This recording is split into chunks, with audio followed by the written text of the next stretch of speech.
Welcome to Star Talk. I'm Ken Eccles, and we're happy to have you with us on the program tonight. I have a crick in the neck, by the way. So, not that you care, but I do have a crick in the neck. Just for those of you who are keeping score. We'd love to hear from you during this hour. We have an email address up there that you can use. We also have a phone number that you can call. That phone number, right there. It's I don't know which side it's on. I can't see it. But the phone number's there, and you can dial that number if you'd like to get in by phone or by email. And let's see who this is. Hello, caller. You're on the air. Go ahead, please. Well, good evening, Mr. Ken. Good evening. How are you? I'm good. I had to miss Sunday's race because I had to go to work. I found out I finished third. Well, let's just one small factual correction. It wasn't Sunday's race. It was Saturday night's. Oh, Saturday's race. Saturday's race. And let's see, you are now, where are you in the standings? You're up to number 4. You're in 4th place, where you are just 17 points out of 1st place. Good. That's where I wanted to be. 17 points out of 4th place. Is that where you aspire to be? I'm working on to getting to 1st place. I'm not going to rush it. Oh, I see. All right. Because I misunderstood what you said. So that's where you are. The standings, here's a top 5. I'll give you a top 5 right quick. Mr. NASCAR is number 1 with 234. ChatGPT is number 2 with 224. Citizen D is 3rd with 220. You, Charles, are 4th with 217. Mr. Leaksville is 5th with 210. And only 1 point farther back is Mr. Draper with 209. I'll run through the whole list a little later on. Well, I know who I picked. Okay, now next week's race is at a normal racetrack, correct? Well, it depends on what you consider a normal racetrack. It's at an oval, a 1 1/4 mile oval. So I guess that counts as a normal racetrack. Good. I'm going to stick with the Wood Brother car. 21? Yes, sir. I said I picked the 43 first race, and I'm sticking with my car. All right. Charles from Danville has the 21 for, what do they call that racetrack? World Technology Speedway or something like that. It's St. Louis, in the suburbs of St. Louis. The racetrack's actually in Illinois, but it's right outside of St. Louis, just across the Mississippi River. Yes. For those who are keeping track of these things. Yeah. Let's see here. Hold on. Let's see. It is the ENJOY Illinois 300. Right. I think it's in Illinois, even though it's a suburb of St. Louis. Let's see here. Well, so I'm going to keep what I got. I'm going to stick with the 21. It's in the book. And most likely I'm going to wait to the rest of the pickers. Remember, you're going to be eating sand and rubber next week again. Eating sand and, man, that must be awful. I'm glad I don't have to eat sand and rubber. But it's what I guess some folks have to do. Well, I went to a South Boston race, non-pro race, a long time ago when I was a little boy. A family member took me to the South Boston Speedway. Mm-hmm. I found out sitting a little too close gets you covered in sand and rubber. Yep, sitting too close will absolutely do that. Sand and rubber. I wonder how a sand and rubber restaurant would do around here. Do you think that would have a shot? Nope. It wouldn't even get off the ground. It wouldn't even get on the blueprint. Probably not. Yeah, because I wouldn't go there. Probably not. Okay, well, you've got the 21, and we shall see what happens. Oh, yeah. Oh, don't forget, I still got your ticket for Bojangles. I have not forgotten. In fact, I have it written. I can't reach the camera. I can't turn the camera and show you, but I have it on a note sticking up right over here, so I don't forget. Okay, well, just give me a day ahead, and so I can know you're coming. Well, thank you. Bye, sir. Thanks for calling. Charles takes the 21 for next weekend. Let's see. I gave you the top 6 there. Ended up with Mr. Draper at number 6. Then 1 point behind Mr. Draper is Mr. Pelham in 7th place with 208 points. Leon is 8th with 194. Pretty Man is 9th with 193. Captain Midnight is 10th with 192.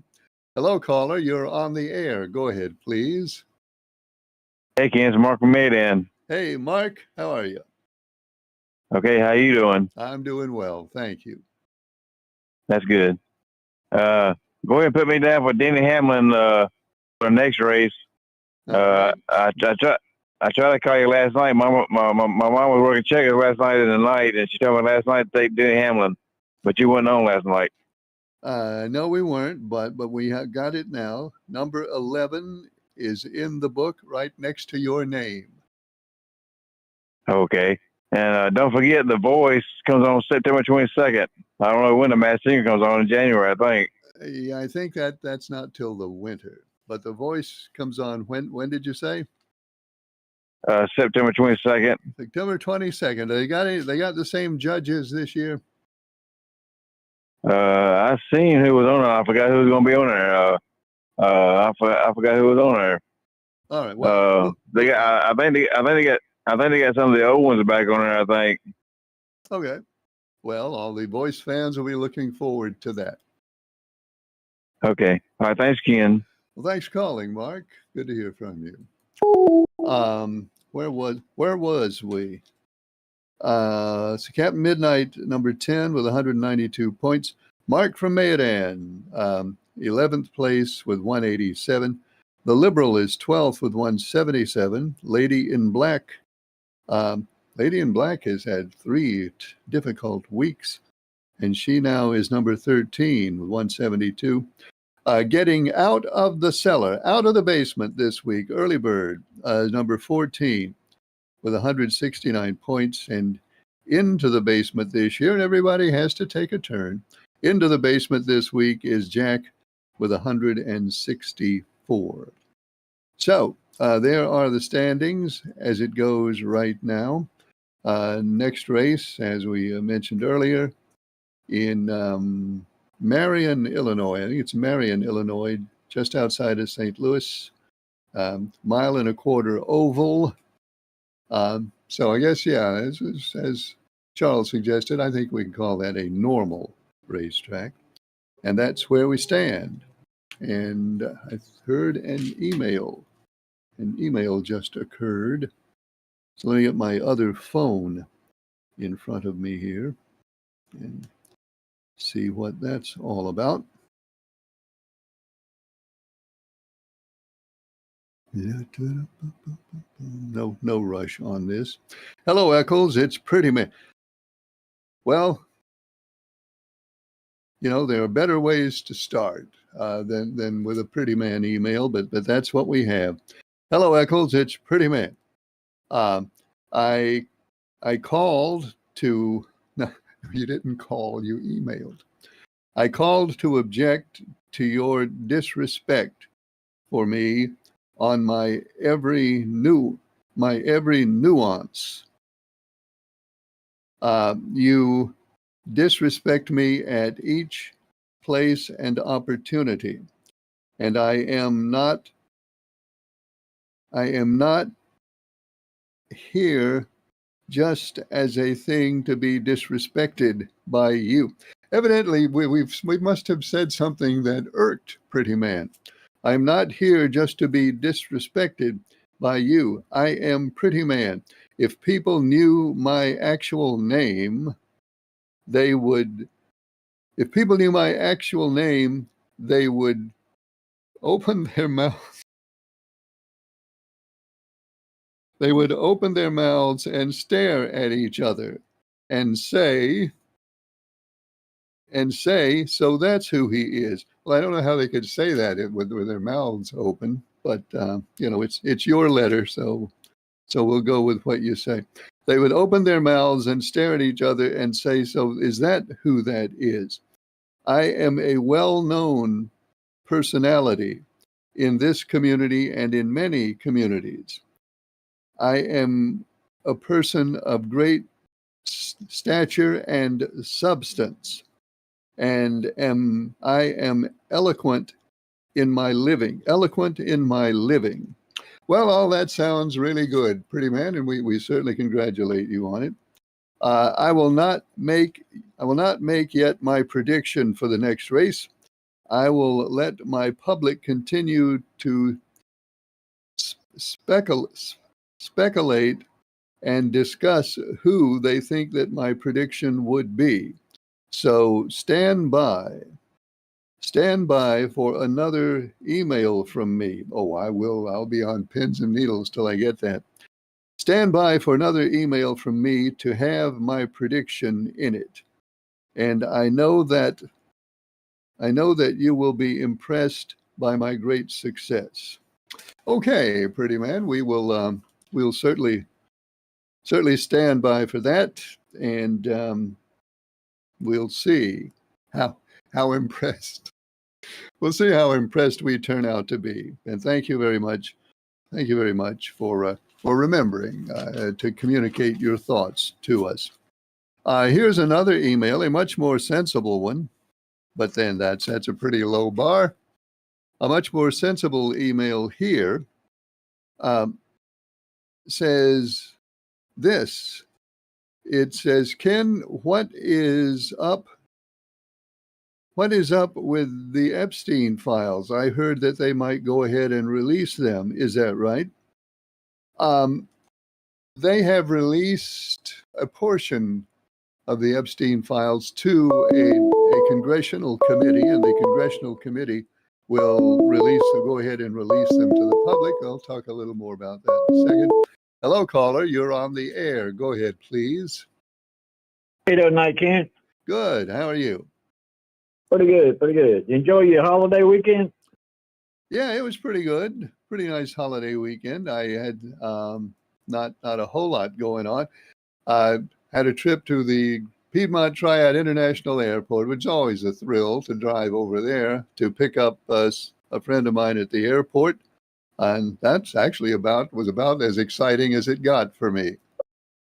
Yeah, that sounds good. We had beautiful weather, that's for sure. Oh yeah. Now I'm hearing it's going to get hot again, though. Yeah, I think Thursday or Friday is supposed to. Friday or Saturday is supposed to warm back up, but then I think it's going to chill right back down. Low humidity again Monday, Tuesday, and Wednesday. So, it's still nice, I think. Well, this is my opinion. Others may disagree. I think we are getting into the best weather that we have from like the middle of September, generally on through around the end of October, and the beginning of November. That's the best weather we have all year long, I think. I totally agree, Ken. I used to, think that you couldn't get too hot, but the older I get, the more I like this weather right here. It's, it's just comfortable in the mornings and evenings too, especially when the humidity is low like it is now. Oh yeah, this is great. It's a shame we only have like 6 weeks of this. That's true. Yeah. I see where a judge ruled today that Trump's tariffs are not legal. I guess that'll go to the Supreme Court too, right? Well, eventually it'll go to the Supreme Court. There was a ruling Friday, and then I think it's been upheld once that, by law, Congress is in control of tariffs, but the president if the president can declare an economic emergency, and if an economic emergency exists, then that gives the president extraordinary powers over tariffs. And nobody has ever defined exactly what an economic emergency is. So, it's your opinion's as good as anybody else's on that. But the judge said basically, the law is not designed, the purpose of the law is not to allow any president, to simply give himself extraordinary powers by speaking an emergency into existence. And therefore, the judge said, I don't think the current situation justifies an emergency declaration, so the president has exceeded his authority. As you pointed out already, that'll go higher. That'll go all the way to the Supreme Court before we know how that's going to turn out. Right. I mean, he's pushing the limits on everything, Ken. I mean, he's doing the very same thing with the National Guard. I mean, I don't think we're at war or invaded by terrorists from other countries. I mean, he's just taking that to extreme too, in my opinion. Well, again, I think we talked about this before. He's testing. He's testing to see how much power the president actually has in our system, and the president's quickest path to extraordinary powers in our system is to declare an emergency. And since there is no definition written down anywhere that I know of exactly what constitutes an emergency that would trigger extraordinary powers for the president, he's trying to find out, and I guess we will find out. And yeah, he's definitely defining a lot of the laws. It's not actually written on paper these days, too. I mean, it just seems like it. I mean, look at I know he's not direct. Well, I guess he is, but look at the CDC. I mean, and the director at RFK Jr., I mean, Ken, he does not have any medical degree at all. So why would you pick somebody like that to look over the nation's health? I mean, I don't understand stuff like that. Well, he picked RFK because RFK, well, they made a deal where RFK dropped out of the race and endorsed Trump. And that presumably, well, not presumably, I'm sure it did, delivered all of the people who have voted for RFK, then it delivered those votes to Trump. And that was the deal. And the reward is to make him the head of that department. It was purely a political deal. And an extraordinary political deal in this case. Yep. Well, I see where China and Russia and Iran and a couple other countries supposed to meet today, the little leaders, the prime ministers and whatever. And again, people don't see what I see coming down the road. When those countries start dealing with countries like India and China, I mean, it's going to do away with a lot of jobs in this country. And the tariffs were supposed to bring jobs back to this country. That was supposed to have been the initial reason for it. But to me, it's going to end up doing the reverse of that, and that's not going to be good for us down the road. Well, everybody's trying to predict what the ultimate effect of the tariffs will be. One thing we sort of lose sight of is I don't know if it's most of or not, but a large percentage of the tariffs are not even in effect right now. We have some tariffs that are on the books. We have some that are under 50-day suspension. Some that are pending an agreement of some sort. Some that have been suspended and reinstated. I don't know if anybody really knows exactly which of the tariffs, the whole story of exactly which tariffs are really in effect at the moment. But you're right. The initial reason for the tariffs, as you point out, was to stop Americans from buying foreign goods so that manufacturers who are making things overseas would come back and start making those things in this country. That's why you do tariffs. And that was the purpose of the tariffs. And I hope it works. That'd be a great thing. So I hope that happens. But they don't talk much about that now. I don't know if they have forgotten that was the original purpose of the tariffs or not. But that was the reason this all started. Yep, that's exactly right. Exactly right. All right, Ken, put me down for the number 23 this coming week, if you would. Let's see. Mr. Pelham has the 23. Okay, it's in the book. All right, thank you, Ken, and enjoy your show. Thanks for calling. Good to hear from you. Phone line is open up there. The email address is keneckleslive@gmail.com.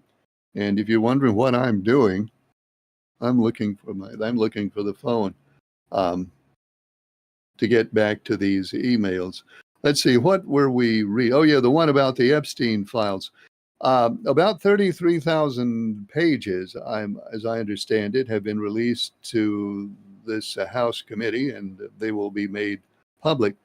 There are already people saying that there's very little, if anything, new in any of these 33,000 pages. I don't know. I haven't read them, so I don't know.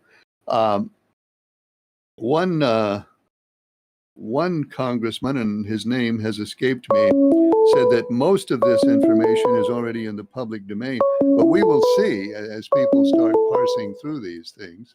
Hello, caller. You're on the air. Go ahead, please. Good evening, Ken. How you doing? I'm good. How are you, Leon? I'm doing pretty good. I reckon at least out in the sports world, we're going to have two choices starting this week. We'll have football or racing, and I believe the football is probably going to be better than the racing. Well, it's going to have a bigger audience than the racing. I know that. I guess each of us can decide for ourselves which one's better. But yeah, it starts this week. Is this a road course this week, Ken? No, this is an oval. This is in southern Illinois. It's a 1.25 mile oval. All right, put me down for the 20. Okay, Leon has the 20 for this weekend. It's in the book, Leon. All right, you have a good evening, Ken. Well, thanks, Leon. Thanks for calling. Yes. Phone line open at that number. The email address is keneckleslive@gmail.com. And we'd love to hear from you either way, by Gmail or by phone. Hello, caller. You're on the air. Go ahead, please. Mr. Ken, this is Jerry. I just wanted to say that I got these magazines coming in about buying old shows and old movies, and sometimes they got toys in them. And I done bought the Burt Reynolds Camaro car, and I was able to get that little toy of the thing they used in Ghostbusters to tech ghosts with. And I just wanted to put that out there, sir, and thank you for taking my call. Well, thank you, Jerry. Thanks for calling, and glad you're coming up with some good collectibles there in your magazines. And thanks for keeping us updated on that one. This emailer says, well, Ken, how about all them UNC fans who got all excited because Bill Belichick, I figured this would be coming, because Bill Belichick, the great NFL coach, has come to Chapel Hill to lead North Carolina football back from the wilderness. And so now you have seen exactly what Carolina football is going to look like under Bill Belichick. Did you like it? Asks the email. Yeah, I was expecting that. I don't. For those of you who pay attention to college football, and I know some of you do. Bill Belichick made his debut as coach in Chapel Hill this past weekend and lost 48-14 the Tar Heels were defeated by TCU. They did have the lead. They did have the lead 7-0 for a little while. In fact, I think there was one point at which they had the lead and the ball there earlier in the first quarter. But then the next thing you know, TCU had scored 41 points, and the crowd did not go home happy from Keenan Stadium in Chapel Hill this weekend. And certainly there's an element in our society, an element that takes glee every time something bad happens to the North Carolina Tar Heels. And I believe in that email, we've just heard an example of that.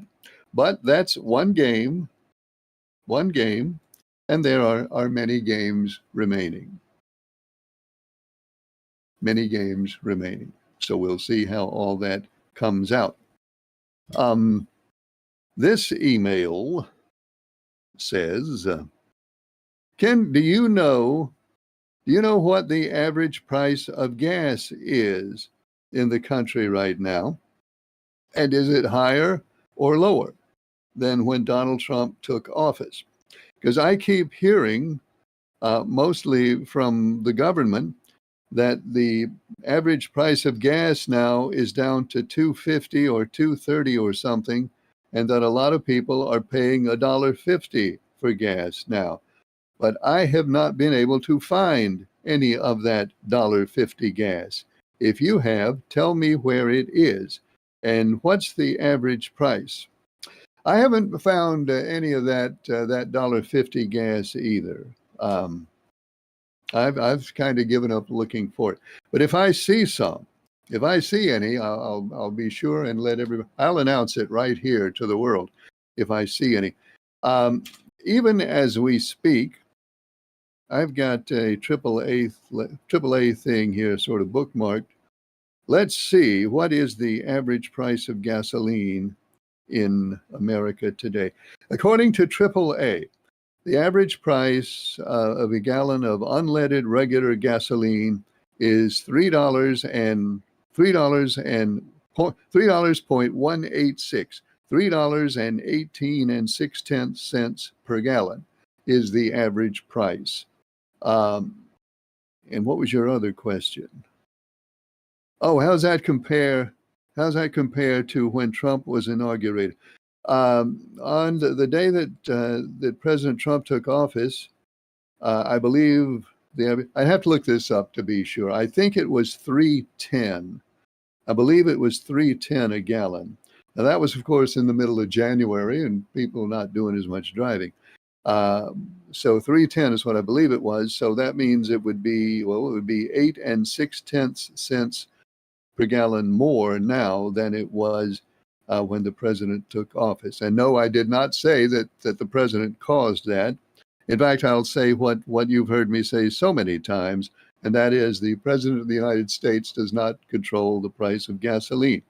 So if it's $3.18 or $5.18, or even if it's $14 a gallon, which it's not, that's not the president's doing. So anyway, without getting into all that, yeah, it's 3.186 cents a gallon is the average price today. As far as the $1.50, you tell me if you find it. Also interesting here, since it came up, the state with the lowest average. You probably would not want to drive to Mississippi just to fill up your gas tank.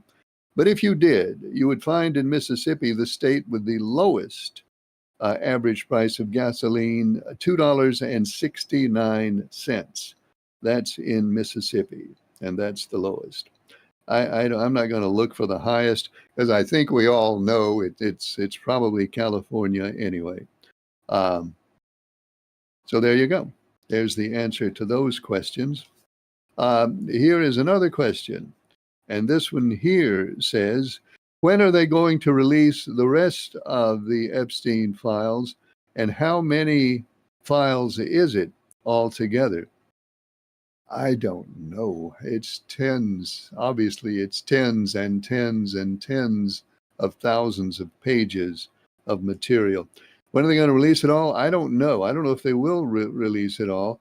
What the Department of Justice says is that they will release more after they finish their redactions. And we should point out, and this would come as no surprise, I'm sure, that the material that's being released this afternoon and this evening, it has been redacted as the Department of Justice has seen fit. And whatever they release will, of course, be redacted, because there'd be all kinds of stuff in there that they would not want to release to the public.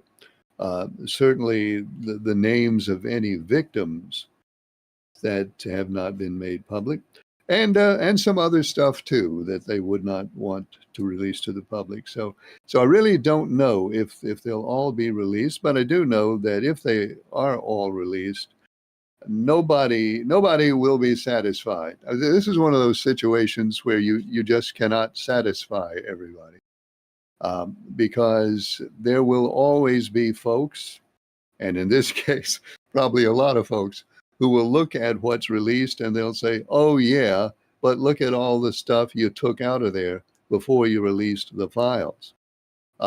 So we know that that's going to happen. So be ready for that. And we'll just see how the rest of it goes. Now, as this goes on, there is a Republican congressman from Kentucky named Thomas Massie, Republican from Kentucky, and he has filed a resolution in the House of Representatives that would have the entire House, every member of the House would have to go on record, would have to vote on a resolution to demand that all of the Epstein information be released immediately. Now, of course, the battle that goes on in the House right now is the Speaker of the House, Mike Johnson, wants to make sure that that vote never, ever takes place. And Representative Massie wants it to take place, so that'll be a fight. Hello, caller. You're on the air. Go ahead, please. Hello, Ken. How are you? I'm good. How are you? I'm doing all right. I can breathe a little better. Good. Yeah. It's I didn't have a broken rib. I could breathe all right. Well, when did you? I didn't realize. Oh, I remember you broke your rib, but that hasn't healed up yet. Well, no, I did this last Thursday. Oh, it's a new broken rib. Same rib. Well, why don't you pick a different one? I tried to, but doggone it, my body chose that one instead. How did you break it?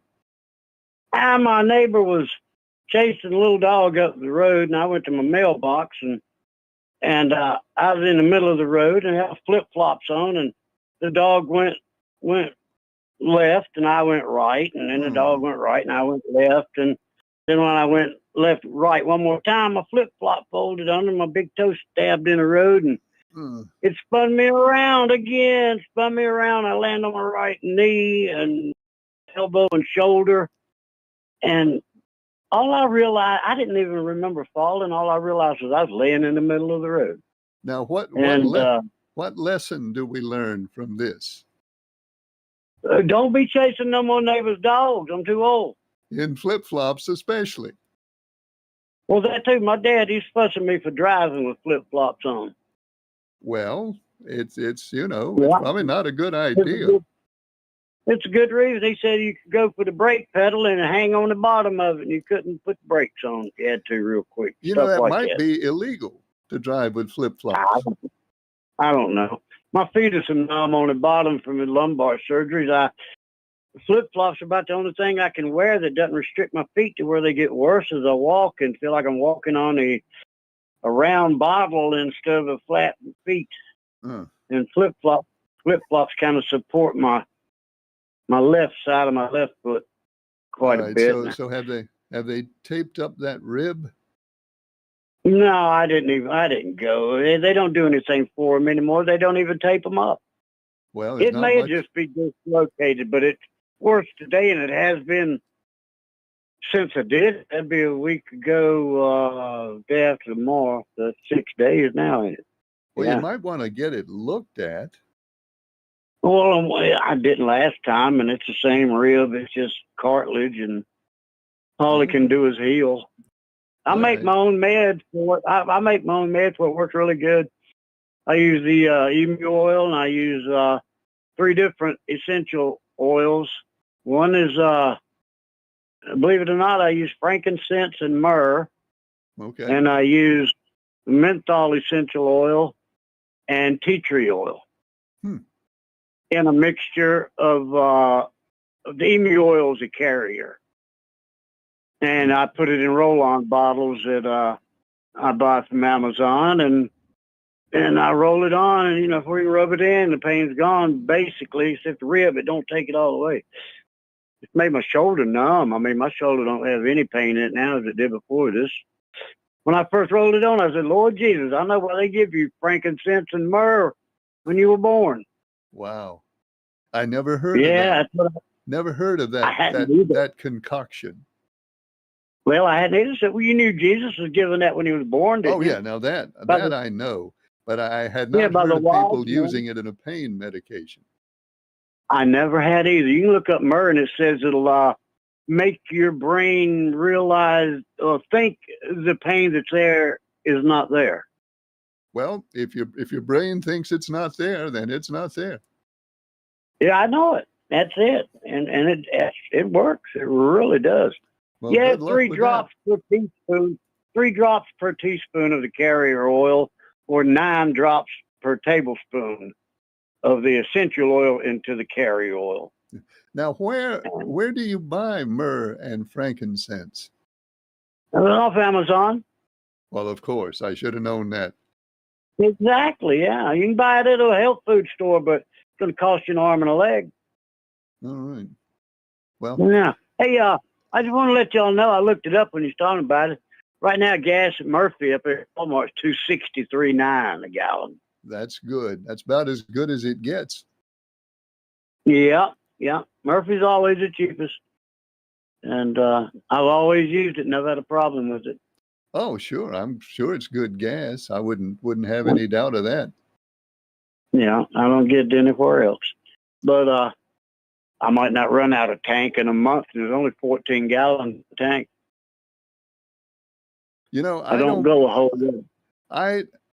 one of the things that really shocked me, well, maybe shocked is too strong a word, but certainly got my attention when I retired. I suddenly realized I stopped buying gas. You fill up once or twice a week. When I retired, suddenly I wasn't doing that anymore.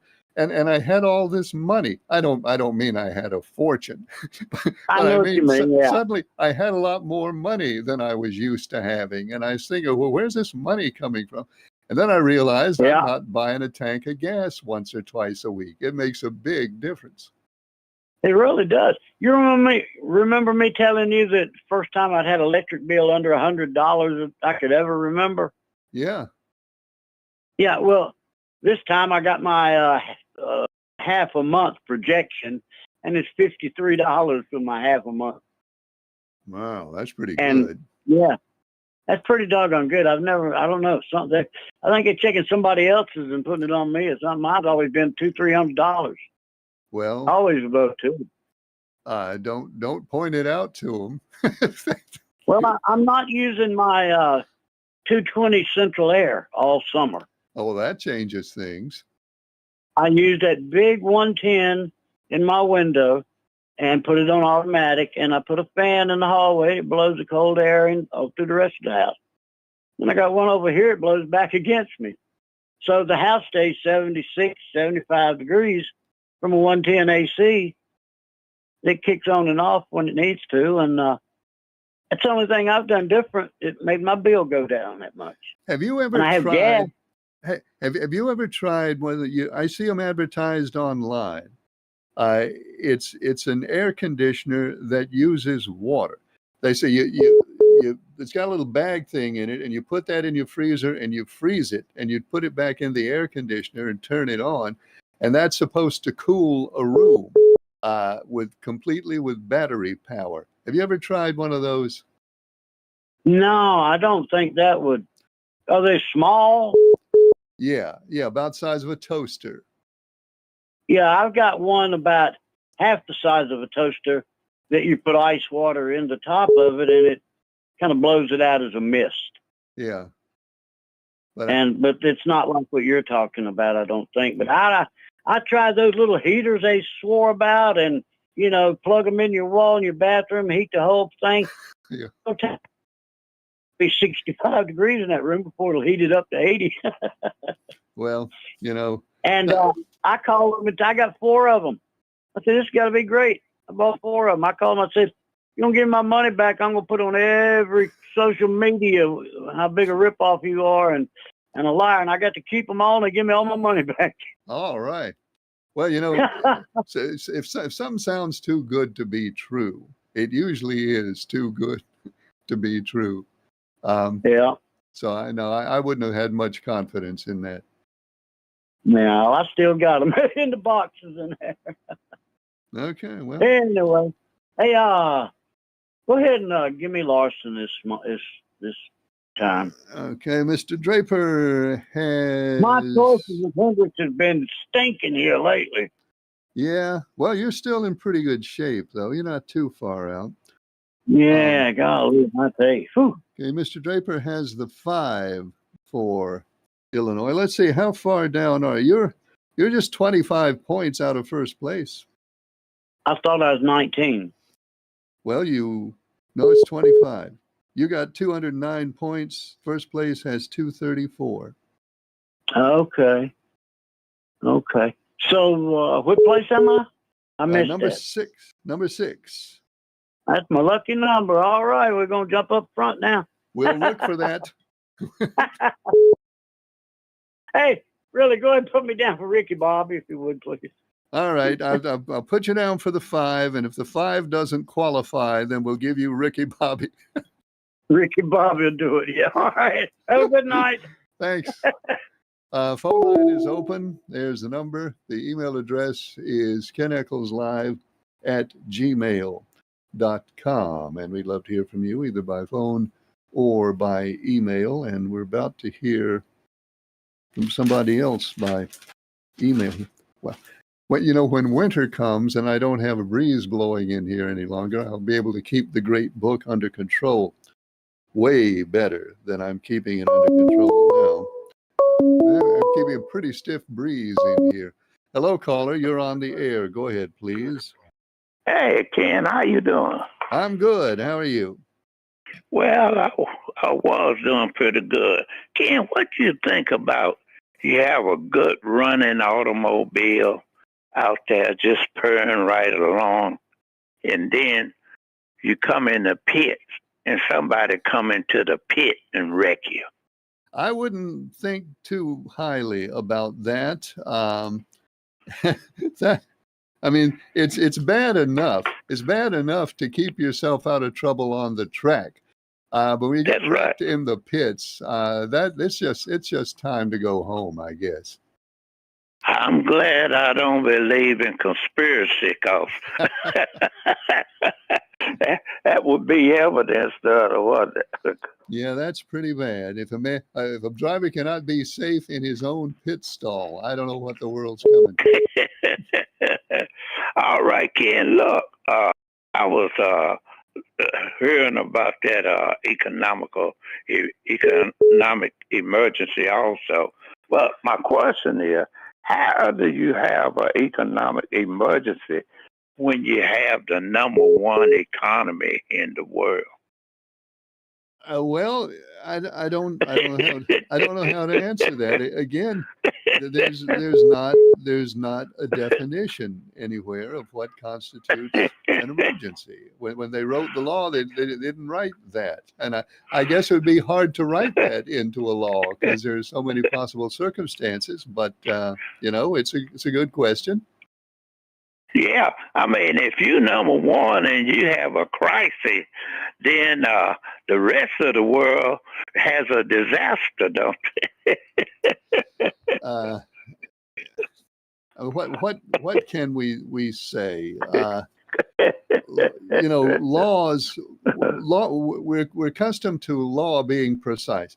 Somebody breaks it. Here is exactly what the law says, and here is exactly what you did. Therefore, you broke the law. But the law is not precise on this. Right. It's Right. just not. There's Right. there's nothing there to hang your hat on. Right. And I think that China and Russia have seen the opportunity since Trump had alienated our friends. Now, them and Korea and India and others are gathering to form a coalition again, and that's not good for us, you know. Well, it's not. I think one thing we have to keep in mind is we are the biggest economy in the world, and the world is always going to want to deal with us because we are the money man. We're the place where the world can make the most money. So they're always going to want to deal with us. But that being as it is, there's also a lot of economic power, of considerable economic power in China, in India, these are huge countries with big economies. And if they were able to get together and cooperate on things, they could put us, not necessarily put us at a disadvantage as big as we are, but they could make things a little more difficult for us than they currently are. Now, whether those three nations and the few others can actually cooperate long term with each other is an important question that they never have been able to before. Maybe they can do it this time. I don't know, but it'll be interesting to see what happens. Well, Russia and China has had a joint submarine maneuver together. Well, of course. And that has never happened before. No, and I think we understand, or we need to understand that Russia and China are cooperating. They're going to cooperate with each other because they have a close relationship. They have an ideological relationship. They share an enormous common border and a lot of economic interest. And Russia and China are going to work together on a lot of things. And I think we need to not forget that. Right. And we penalize India for getting their oil from Russia. But yet and still, when they come to Russia, punishment, the source from which they get oil, we keep extending the deadline in the punishment concerning the source. Well, the president has given Putin another 50-day ultimatum. Oh my goodness! What happened to the 10 in the 2 weeks? Well, they went by the boards, and so there was also a 50 that expired in the middle of July. So now we've given Russia another 50-day ultimatum that if they don't end the war in Ukraine within 50 days, then they will face severe economic consequences. So we'll know about somewhere around, I guess, the last week of September. We'll know if there's going to be any results from that. All right, then I tell you what, he's really earning that nickname, Taco Man. Well, I don't do nicknames, so I'll stay out of that. Wait a minute, I'm gonna hold you to one. What about Pretty Man? Oh yeah, well here's an exception. You know, Key and I go be with you now. So you introduced us to Pretty Man. I make an exception for him. Okay, dear. Enjoy your show, Ken. Talk to you later. Thanks for calling. What time is it? We have just a couple of minutes left. We have phone calls and emails, and we've got some emails here. So if I can get this thing opened up. and I'm sure I can. We shall read. Enter that, unlock that. That didn't work. Try it again. Okay.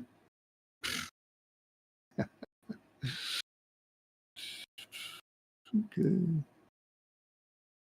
So I'll spend most of my remaining time doing this.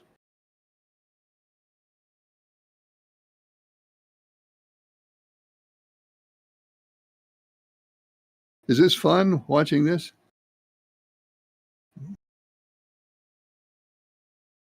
Okay. All right. This email here says, "Hi, Ken. It's the lady in black. As you say, I've had an awful run of luck these past few weeks and find myself in 13th place. But here is the pick that I hope will turn things around for me. The lady in black takes the 19 for this weekend." Okay, let me find her on the list. Lady in black has the 19. And yeah, maybe that will turn things around for you. We'll see. And then there's this one. And there's this one that says, "Ken, I thought I saw you at Walmart over the weekend. Did I?" Well, I was at Walmart over the weekend, so you may have. Hello, caller. You're on the air. Go ahead, please. Ken Briscoe. Hey, Briscoe. You were off air a night or two or three nights in the last several weeks. Yes, I was. Anytime know you're going to be off air, whether it's your choice or Chucky Roach's choice, how about letting your viewers know a day ahead of time? Well, when I know that, Briscoe, I do. In these cases, I didn't know it.